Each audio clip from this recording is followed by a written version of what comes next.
আসসালামু আলাইকুম।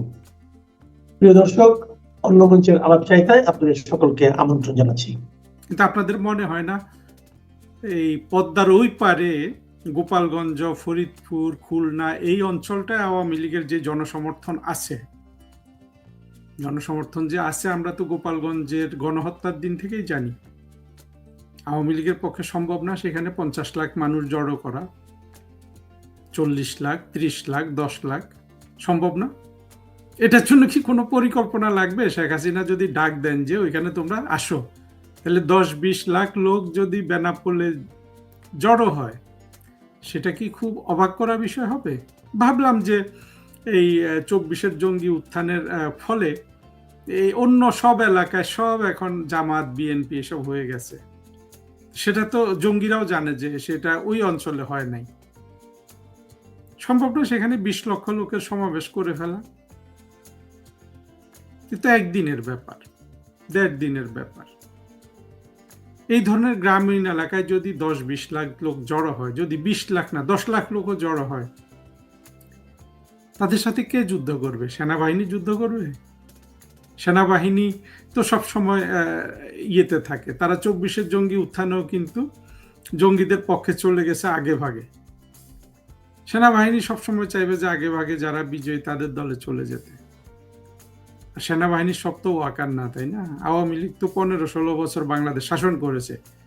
তাদের পক্ষে, তাদের সমর্থন করে সেনাবাহিনীতে এমন সদস্য নাই, জেনারেল থেকে শুরু করে সাধারণ সিপাহী পর্যন্ত। এরকম পরিস্থিতিতে ওরা কি এদের সাথে যুদ্ধ করবে? 10 লাখ লোক যদি ওইখানে যায়, তাদেরকে গোলা বারুদ মেরে সবাইকে মেরে ফেলবে? 100 পর্যন্ত মারতে পারে, 200 পর্যন্ত মারতে পারে, তাই না? কতজনকে ধরে কোথায় নিয়ে যাবে ওখান থেকে? ওইখানে যদি এরকম 10-20 লাখ লোক জড়ো হয়, কয়টা রাস্তা বাধা দিবে? গ্রামীণ রাস্তায় রাস্তায় রাস্তায় ওরা থাকলো, তো মানুষ বাড়ি থেকে বাড়ি হয়ে যাবে, রাস্তা দিয়েও তো হাঁটবে না। এটা কি আসলে অসম্ভব? আপনাদের কি মনে হয়?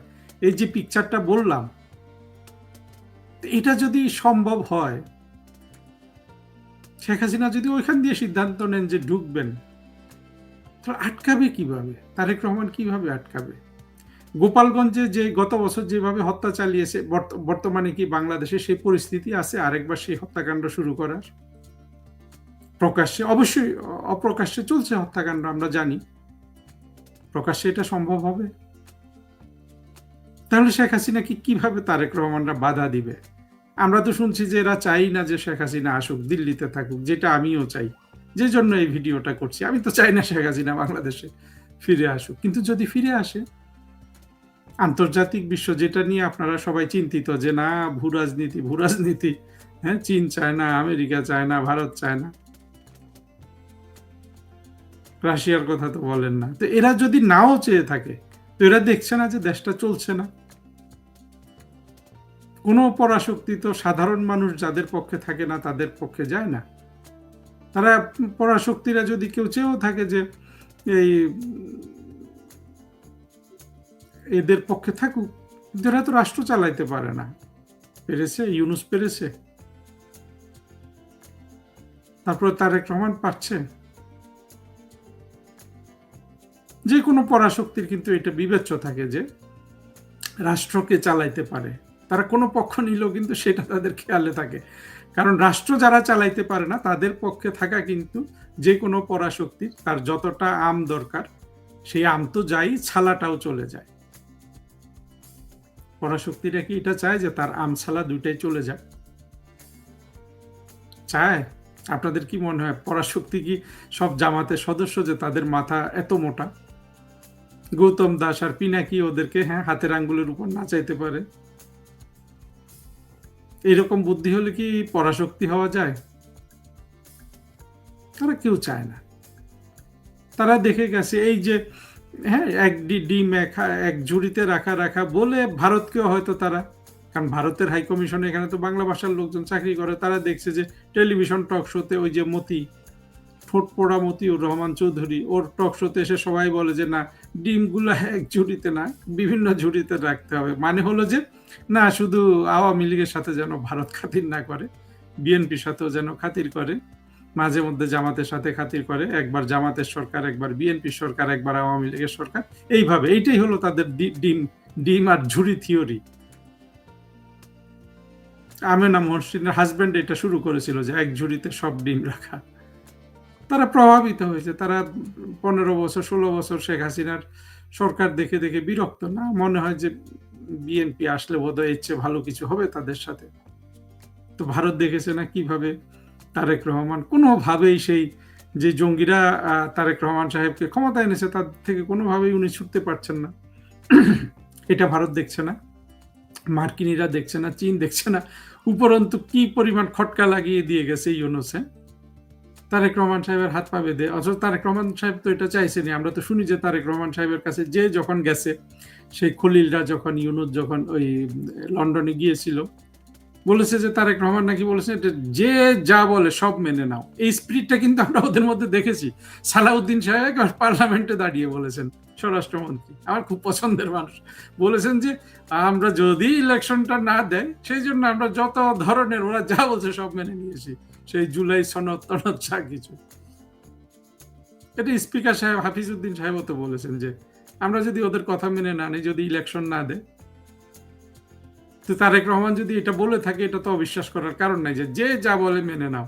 ইউনূস প্রেসিডেন্ট হইতে চাচ্ছে, প্রেসিডেন্ট হওয়া মেনে নাও। এখন তো ইউনূসকে প্রেসিডেন্ট করে নাই, করতে পারে নাই, বা করছে না। 7-5 ভাবছেন তারেক রহমান, তাই না?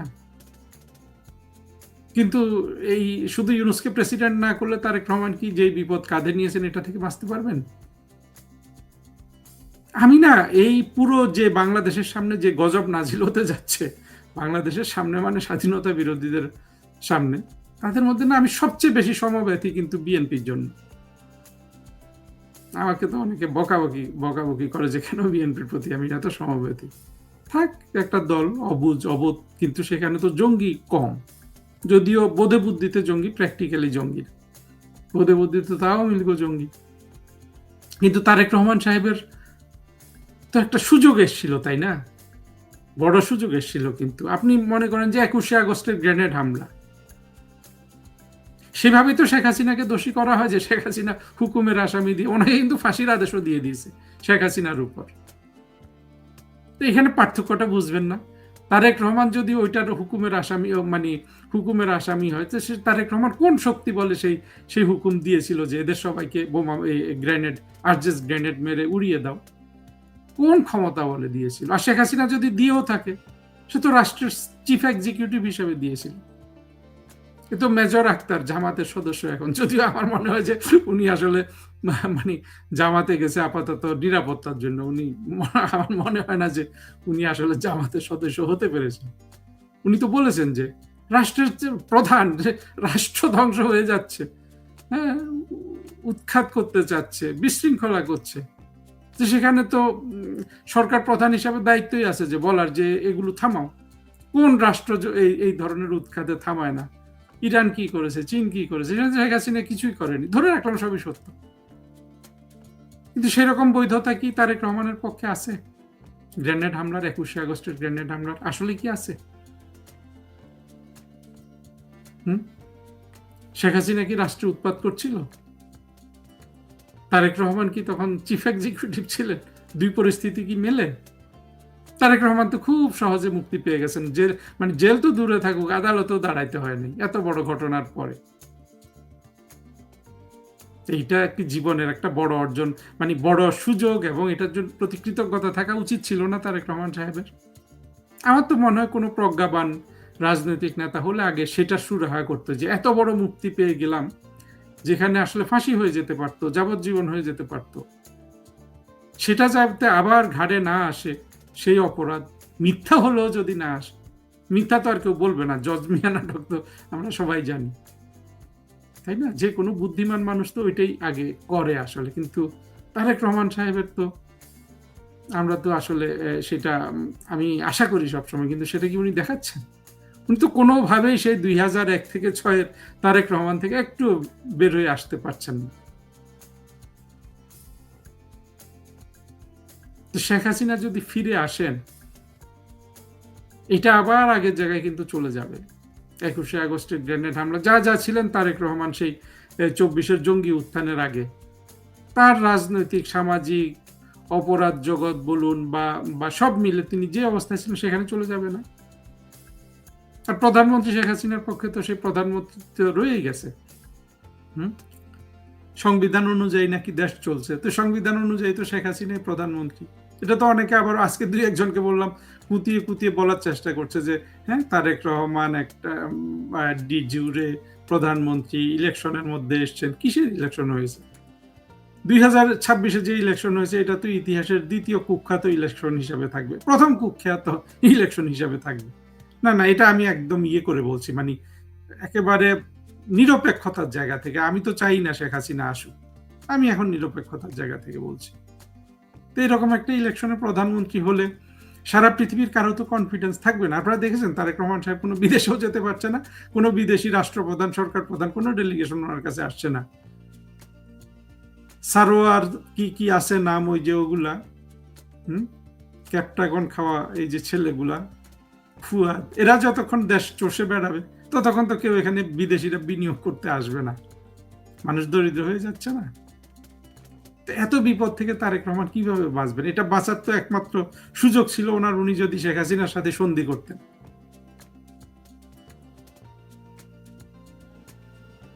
তারেক রহমান সাহেব কিন্তু সবচেয়ে বড় বিপদে আছে। সামনে যে সমস্যাটা তৈরি হবে শেখ হাসিনা আসলে, সেটা কিভাবে তারেক রহমান সামাল দিবেন? বিজিবি, র্যাব, পুলিশ দিয়ে? পুলিশের যে এতগুলা সদস্যকে হত্যা করলো, কোন সহানুভূতি ছিল তারেক রহমানের? তারেক রহমান নাকি অনেক দয়ালু হয়েছেন। অদ্ভুত ব্যাপার, কিভাবে সালাউদ্দিন তারেক রহমান দয়ালু হয়? এই যে পুলিশ, একটা সন্তান সভবা নারী পুলিশ মেরে ফেললো, পুলিশ মেরে টাঙ্গিয়ে রাখলো, শত শত, একটা দুটো না। কোথায় মানবিকতা? কোথায় কি? কোথায় সিরাজুল চৌধুরী আজকে গণতান্ত্রিক অধিকার করছে? কোথায় সলিমুল্লাহ? কারো তো কোনো বক্তব্য ছিল না। বাংলাদেশের পুলিশের যেন কোনো, এদের এই ছেলে যেই পুলিশ সদস্যদের মারা হলো, ওদের বুঝি পরিবার নাই, ওদের বুঝি মা বাবা কিচ্ছু নাই, তাই না? তারেক রহমান আপনি দয়ালু হয়েছেন, বলে যে না এরা তো গণ অভ্যুত্থানে মারা গেছে, এদের হত্যাকাণ্ডের বিচার করা যাবে না। পুলিশের কালেকটিভ মেমোরিতে এটা শক হয়ে আছে না? এই শক যতদিন থাকবে ততদিন কি এই পুলিশ সদস্য বা পুলিশ বাহিনী সামগ্রিকভাবে কি এই 10 লাখ লোক 20 লাখ লোক যদি শেখ হাসিনার পক্ষে জড় হয় সেখানে গিয়ে অ্যাকশন চালাইতে পারবে?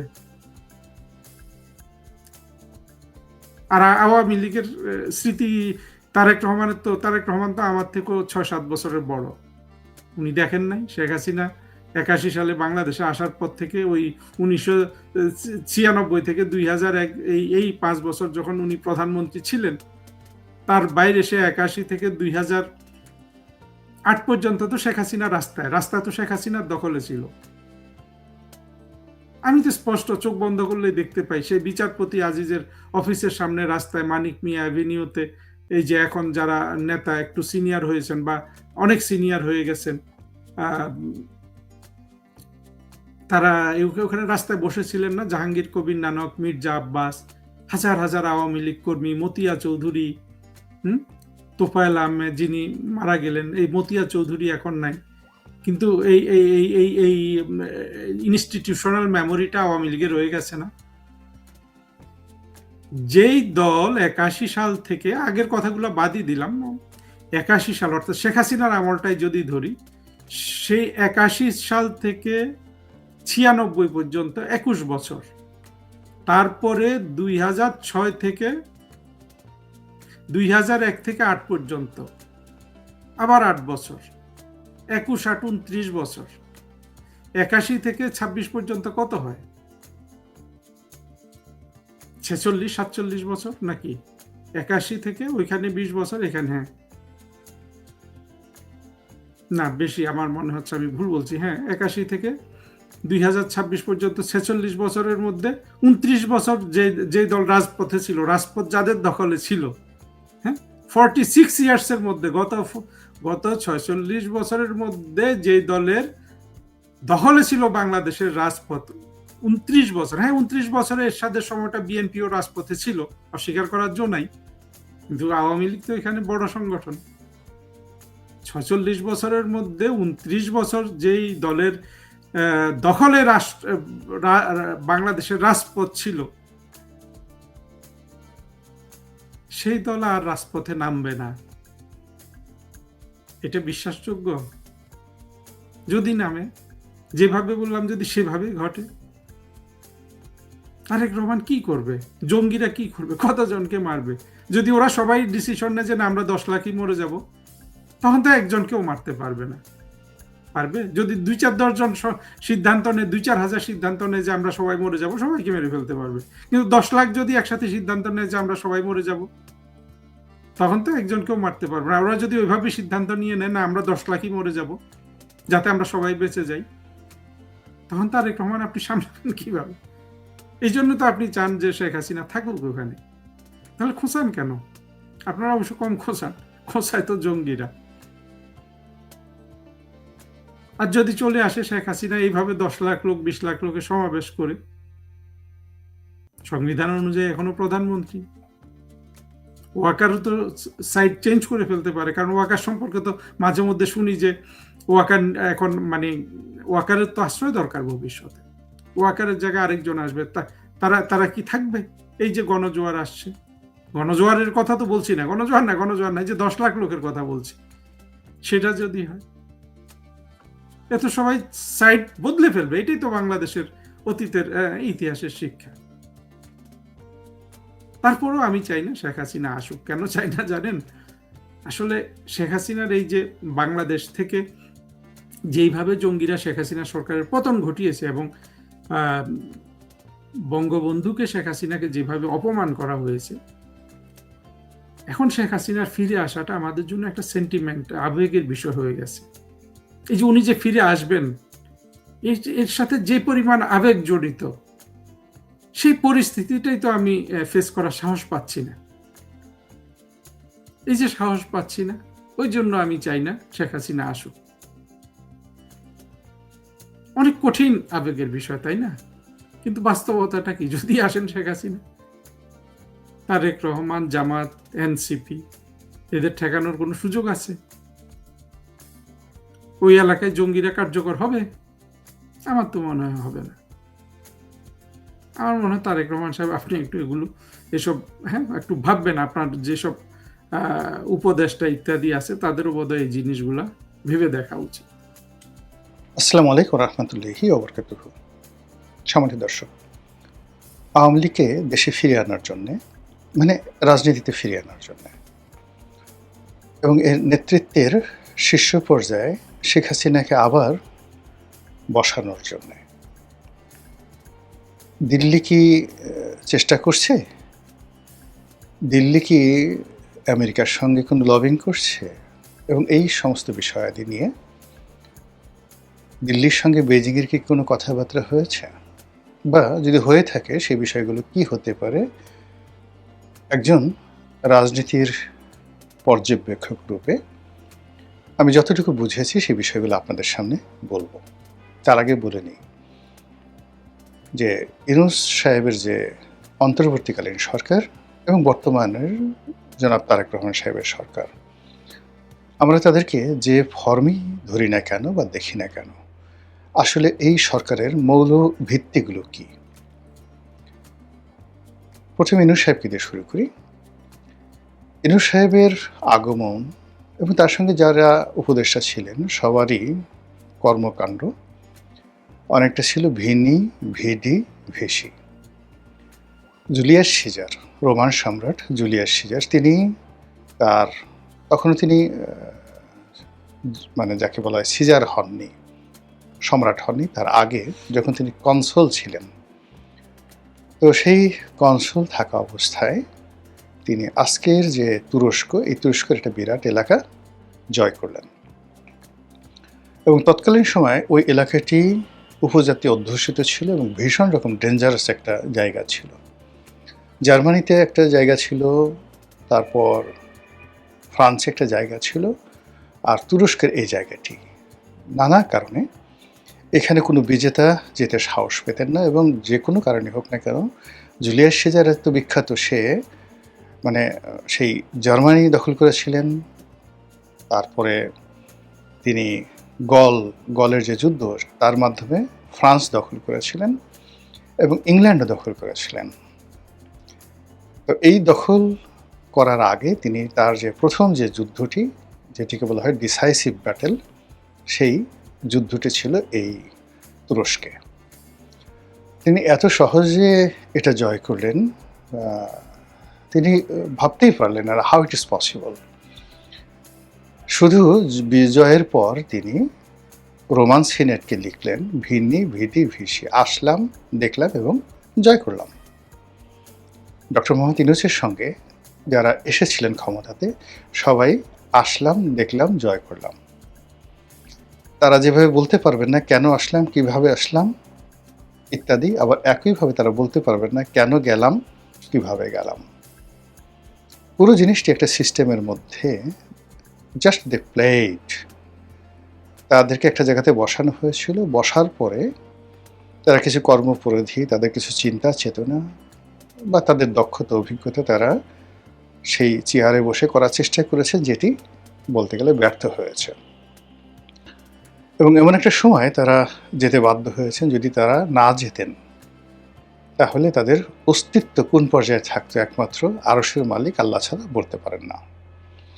আবার একইভাবে যে যাই বলেন না কেন, জুলাই বিপ্লবের পরে জনাব সালাউদ্দিন সাহেবের ফিরে আসা ইন্ডিয়া থেকে একেবারে রাতারাতি, মানে মনে হলো যে জুলাই বিপ্লব হয়েছে আগস্ট মাসের 5 তারিখের পরে, সারা বাংলাদেশে সালাউদ্দিন সাহেবের আসার জন্য, বিএনপির নেতৃত্ব গ্রহণ করার জন্যই বোধহয় তার জন্ম হয়েছে। প্রকৃতি যেভাবে মায়ের পেট থেকে একটি সন্তানকে প্রসব করিয়ে দেয়, প্রকৃতি যেভাবে মাটির যে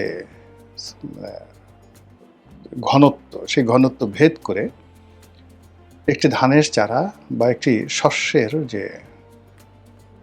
যাকে বলা হয় মূল গভীরে চলে যায় এবং একটি শস্যের যে কাণ্ড সেটা উপরে উঠে আসে। একটু গভীরভাবে চিন্তা করুন তো, এটা প্রকৃতি ছাড়া সম্ভব নয়। ছোট্ট একটা আপনি ধরেন বীজ, সেই বীজের এত নরম একটা মূল, প্রথমে মূলটা বের হয় বীজ থেকে, সেই মূলটা মাটির ভিতরে চলে যায়। ওর শক্তিটা পেল কোথায়? মাটি যেভাবে থাকে সেখানে ওই নরম মূল দিয়ে আপনি একটু মূলটা টানে বের করে আপনি নিজে একটু ওটা ঢোকানোর চেষ্টা করেন তো, হয় না। নিঃসন্দেহে মাটির ভিতরে এমন কিছু মহাকর্ষণ শক্তি রয়েছে, সেই মহাকর্ষণ শক্তি সেই বীজ থেকে যেটা মূল বের হয়, সেই মূলকে টানতে থাকে মাটির গভীরে। আদারওয়াইজ মূলের কোনো শক্তি নেই মাটি ভেদ করার। আবার সেই বীজের যে অংশটি মাটি ফুঁড়ে উপরে চলে আসে, সেই আকর্ষণ যদি মহাকাশ থেকে না আসতো, সেই আকর্ষণ জমিনের বাতাস যদি গ্রহণ না করত, জমিনের উপরের ভাগ যদি তাকে সেইভাবে আহ্বান না করতো কামন কামন, তাহলে ওই নরম যে কাণ্ড, সে তার পক্ষে মাটি ফুঁড়ে এই পৃথিবীর আলো বাতাস দেখা সম্ভব হয় না, যেটা আপনারা সহজে বুঝেন। আর আমাদের জন্ম বা যে কোনো পশু পাখির জন্ম, ডিম থেকে বাচ্চার জন্ম, সব কিছুর মধ্যেই একটা প্রকৃতির লীলা খেলা থাকে। তো সেই প্রকৃতির লীলা খেলাতেই এমন কাছে মনে হলো যে সালাউদ্দিন সাহেব চলে এলেন, তারেক রহমান সাহেব চলে এলেন। তারেক রহমান সাহেব যখন চলে এলেন তখনই তার আম্মা মারা গেলেন। তার আম্মা মারা যাওয়ার পর সেখানে বিশাল জানাজা হলো। মানে সব কিছুই মনে হলো যে প্রকৃতি সাজিয়ে দিয়েছে, এটি কোনো মানুষের কাণ্ড নয়। এখন আচ্ছা বলেন তো আপনারা, যে এই যে প্রকৃতি সালাউদ্দিন সাহেবকে যে সুযোগটা দিল, তারেক রহমান সাহেবকে সুযোগটা দিল, তারা কয়বার, মানে আপনি যদি আধ্যাত্মিকতার কথা চিন্তা করেন, দাড়ি রেখে পাহাড়ে বসে সেই যাকে বলা হয় ধ্যান করেছেন, আল্লাহর সন্তুষ্টি অর্জনের জন্য যেভাবে রাসূলুল্লাহ সাল্লাল্লাহু আলাইহি সাল্লাম হীরা পর্বতে ধ্যান করেছেন, ওনারা এইভাবে ধ্যান করেছেন আল্লাহর সন্তুষ্টির জন্য। একটা সিঙ্গেল উদাহরণ দেখান তো। কিংবা ধরুন অন্য যে কোনো ধর্মমত, অথবা তারা এমন কি কর্ম করেছেন যে কর্মের ফলে এরকম কোনো একটা ঘটনা ঘটে গেল। মানে সব কিছুতেই প্রশ্ন। আপনি প্রকৃতিকেও মিলাতে পারবেন না যে প্রকৃতি তাদেরকে এই যে সুযোগ দিয়েছে, ইজ দেয়ার এনিথিং? অথবা তাদের সঙ্গে যে বৈদেশিক যে সম্পর্ক, সেই সম্পর্কের ক্ষেত্রে তারা এমন কি করেছেন যে কর্মের কারণে তাদেরকে মানে ডক্টর ইউনূসকে ক্ষমতায় বসানো হলো, আবার সরিয়ে দেওয়া হলো, আবার তারেক রহমান সাহেবকে ক্ষমতায় বসানো হয়েছে। ক্ষমতায় বসানোর পর প্রেমের রশি দিয়ে আবার এখন টানাটানি শুরু হয়েছে। এবং এই টানাটানির ফলে কি হলো দেখবেন যে অনেক মানুষের ঘুম হারাম হয়ে গেছে, তাদের খাবার দাবার, জীবন চাল চলন সব নষ্ট হয়ে গেছে। আপনি আমি বাইরে থেকে যতটুকু আন্দাজ করতে পারি, ভিতরে যারা আছেন তারা এই উত্তাপটি, তাদের ক্ষমতার জোর এবং ভিত্তিটি তারা আপনার আমার চেয়ে 100 গুণ বেশি বুঝতে পারেন। তাদের চলাফেরা, ড্রেস কোড, তাদের মানে সিদ্ধান্ত গ্রহণ, প্রত্যেকটা জিনিসের মধ্যে আপনি দেখবেন প্রচণ্ড অসামঞ্জস্যতা রয়েছে। এবং আমরা যারা বাইরে আছি, সেই বাইরে আমরা তাদের সেই কাজের কোনো রকম ধারাবাহিকতা দেখতে পাচ্ছি না। একটা ছোট্ট উদাহরণ দিলে বুঝতে পারবেন যে দুর্বৃত্তায়ন কোন পর্যায়ে পৌঁছে গেছে। আমাদের এই যে মহাস্থানগড়, আপনারা নিঃসন্দেহে নাম শুনছেন, প্রাচীন বাংলার নয়, প্রাচীন ভারতবর্ষের রাজনীতি এবং সভ্যতার যে কটি নিদর্শন রয়েছে তার মধ্যে একটি হলো এই মহাস্থানগড়। এখন সেই মহাস্থানগড়টিকে ওয়ার্ল্ড হেরিটেজ, বিশ্বের যে ঐতিহ্য, এটি ঘোষণা করার একটা প্রক্রিয়া জাতিসংঘের পক্ষ থেকে নেওয়া হয়েছে। এবং সেটার কারণে কি হচ্ছে, এই জায়গাটিকে অবিকৃত রাখতে হবে, অবিকৃত রাখতে হবে। এবং ওটা যখন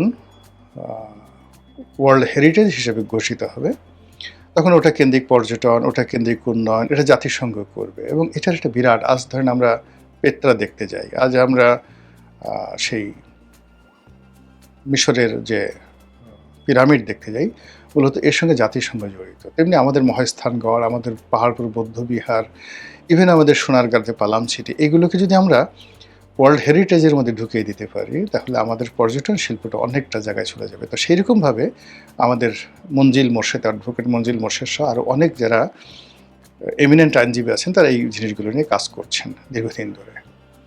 এই সরকারের আমলে হঠাৎ করে একটা সিন্ডিকেট, তারা এখন এখানে এই ওয়ার্ল্ড হেরিটেজের তো মানে তাদের তো ধারণা নাই, মানে তারা এখন ওই মহাস্থানগড়ের মধ্যে 2টা রাস্তা করবে, তারপর ওখানে কিছু ঝাড়ফুস করবে, 10 কোটি টাকার জায়গায় 100 কোটি টাকার একটা প্রকল্প করবে, ওটা দেখে এবং কিছু টাকা মারবে। এই কাজ করার জন্য একটা বিরাট সিন্ডিকেট তৈরি হয়ে গেছে। যখন সিন্ডিকেট কাজ করতে গেল, বগুড়ার ডিসি বলল যে আপনি তো কাজ করতে পারবেন না, এখানে কোর্টের রায় আছে, এটা স্থগিত, ওয়ার্ল্ড হেরিটেজ হওয়ার জন্য মামলা করা হয়েছে। এখন সেই মামলা আবার অ্যাপিলেট ডিভিশনে নিয়ে তদবির করে সেই মামলা ভ্যাকেন্ট করার জন্য সেই সিন্ডিকেটগুলো চেষ্টা করে যাচ্ছে। এই দেশগুলাই যাক, ডাজ নট ম্যাটার, কিন্তু আমাকে আমার মাল পানি কামাতে হবে। আরেকটি ঘটনা বলি, একটা জেলার থেকে একজন নর্মাল এএসআই, খুব ভালো, মানে একটা ভালো থানাতে আছেন। এখন সে আসছে, স্যার আমাকে একটু বদলির ব্যবস্থা করে দেন। আমি বললাম তুমি তো ভালো জায়গাতে আছো, কেন বদলি হবে? বলে স্যার জীবন বাঁচছে না। এই কারণে হলো যে এখানে ওসি সাহেব যিনি আছেন 60 লাখ টাকা খরচ করে এসছেন, এবং এই 60 লাখ টাকা তোলার জন্য প্রত্যেকটা কনস্টেবল থেকে শুরু করে সবার উপর সে প্রেশার ক্রিয়েট করছে। ফলে প্রতিদিন আমাদেরকে অন ডিউটিতে গিয়ে এই টাকা আদায় করার জন্য চেষ্টা করতে হয়। কয়দিন আগে এরকম একটা ঘটনায়, এখন আগের মতো সমাজ নাই, পুলিশকে ভয় পায় না, অনেক জায়গায় মব হয়, অনেক জায়গায় মারামারি হয়, সব কিছু হয়, এবং আমাদের পুলিশকে ধরে সেই মাদক সহ উল্টে ফেলে, মানে মাদক উদ্ধার করতে পুলিশ গেছে, উল্টে ফেলে মাদক মামলায় পুলিশকে ফাঁসাই দেওয়া হয়েছে, চাকরি চলে গেছে। আমারও মানে আমি যেখানে আছি আসলে আমার জীবন নিয়ে টানাটানি, আমি 28 বছর চাকরি করছি, স্যার আমি একটু বাঁচতে চাই। আপনি বোঝার চেষ্টা করেন যে একটা ওসির জন্য 60 লাখ টাকা, হয়তো 1 বছর বা 6 মাস, তো এই পর্যায়ে চলে গেছে দুর্বৃত্তপনা। এই কাজের সরকারের যদি ধারাবাহিকতা থাকতো, সরকার প্রথমে এই জায়গাগুলোতে হাত দিতে পারত, কিন্তু সেই জায়গাগুলোতে হাত দেওয়া যায়নি। এর ফলে কি হলো, এই যে সরকারের প্রতিটি প্রশাসন, প্রতিটি জায়গা, কনস্ট্রাকশন, এই যে সরকারের অনেক মন্ত্রীদের নামে দুর্নীতির অভিযোগ আসছে, অনেক মন্ত্রীদের বিরুদ্ধে সুপার পাওয়ারের, যাকে বলা হয় যে তাদের অনেক ক্ষমতা চলে আসছে, সরকারের আপনজনের মধ্যে বন্ধু ভার্সেস বন্ধু, শত্রু ভার্সেস শত্রু, তাদের মধ্যে মারামারি কাটাকাটি হচ্ছে। এই বিষয়গুলো মানুষ ভাবছে তাহলে তো আওয়ামী লীগ ভালো ছিল, আমাদের কই জান্নাতের টিকিট, কই জামাতের লোক তো তাবিজ বিক্রি করার কথা বলে, খু দেওয়ার কথা বলে নারী ধর্ষণ করে, পার্থক্য কি রইল? তাহলে আওয়ামী লীগের লোক ধর্ষণ করতো, জামাতের লোক এই কাজগুলো করতেছে, আওয়ামী লীগের সালমান এফ রহমান এই কাজগুলো করছে। এখন কি শেয়ার মার্কেট লুট হচ্ছে না? এখন কি ব্যাংক লুট হচ্ছে না? আওয়ামী লীগের যারা দুর্নীতিবাজ কর্মকর্তা ছিলেন এখন কি দুর্নীতিবাজ নেই? এটা মাঠের মধ্যে আপনি একটা সিঙ্গেল জায়গাতে কমেনি। এখন এটাকে উঠাতে উঠাতে উঠাতে উঠাতে ওই যে বীজের মতো আরো উপরে উঠান, উপরে উঠাইলে আপনি দেখবেন যে যারা এই ক্ষমতার কলকাঠি নাড়েন বিদেশ থেকে, সেটা ওয়াশিংটন বলেন, দিল্লি বলেন, চীন বলেন, তো তারা এই যে জায়গাগুলো, সেই জায়গাগুলো তারা দেখছেন।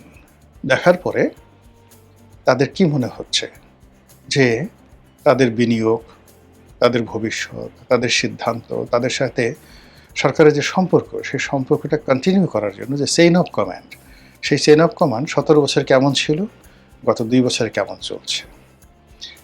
তো সেখানে যদি তারা কোনো উন্নয়ন দেখতে না পায়, শুধু ফুলঝুরি, কথার ফুলঝুরি দিয়ে কাজ হবে না, শুধু এখানে প্রজেক্ট দিয়ে কাজ হবে না, স্বপ্ন দেখে কাজ হবে না, এখানে আসলে অ্যাকশন দরকার। কিন্তু গত 2 বছরে যে অ্যাকশনগুলো, একটা সিঙ্গেল অ্যাকশন দেখান যে অ্যাকশনগুলো বাস্তবে দেশের এবং দেশের বাইরের আমাদের যারা বন্ধু আছে, উন্নয়ন সহযোগী আছে, সবাইকে খুশি করেছে। সেই দিক থেকে তারা যে কাজটি করে, যেমন শেখ হাসিনার জমানাতে তারা সবসময় জামাতের সাথে যোগাযোগ রক্ষা করতো, জাতীয় পার্টির সাথে করত, তারপরে বিএনপির সাথে করত, ইন পার্সন সেই ব্রিটিশ রাষ্ট্রদূত, আমেরিকান রাষ্ট্রদূত এখান থেকে গিয়ে তারেক রহমান সাহেবের সাথে লন্ডনে দেখা করতেন। তো সেই কাজগুলো যে এখন হচ্ছে না, আপনি তো বলতে পারবেন না সেই কাজগুলো এখন হচ্ছে, তাহলে সেই কাজগুলো কাদের সাথে হচ্ছে? নিঃসন্দেহে জাতীয় পার্টির সঙ্গে হচ্ছে, নিঃসন্দেহে এই যে এখন দেখেন জেলখানার একজন ডিআইজি প্রিজন ছিলেন 1/11-এর সময়, মেজর হায়দার, তিনি যে সকল পিলে চমকানোর তথ্য দিচ্ছেন যে জেলখানা থেকে বের করে বেগম খালেদা জিয়াকে কিভাবে বাইরে বৈঠক করতে আনা হতো, কিভাবে তারেক রহমান সাহেবের সাথে অন্যের বৈঠক হতো, কিভাবে শেখ হাসিনার সঙ্গে বৈঠক হতো, সেই কথাগুলো তিনি বলে দিচ্ছেন। তো সেই কাজগুলো যে এখন হচ্ছে না, আপনি কি করে বুঝবেন? এই যে তারেক রহমান সাহেবের প্রতিনিধি দিল্লিতে যাচ্ছেন, অজিত দোভালের সঙ্গে দেখা করছেন, তো অজিত দোভালের বাইরে অন্য কোনো দোভালের সঙ্গে দেখা হচ্ছে না, এটা তো আপনি বলতে পারবেন না। তো পর্দার আড়ালে আসলে পিলে চমকানো অনেকগুলো খেলাধুলা হচ্ছে।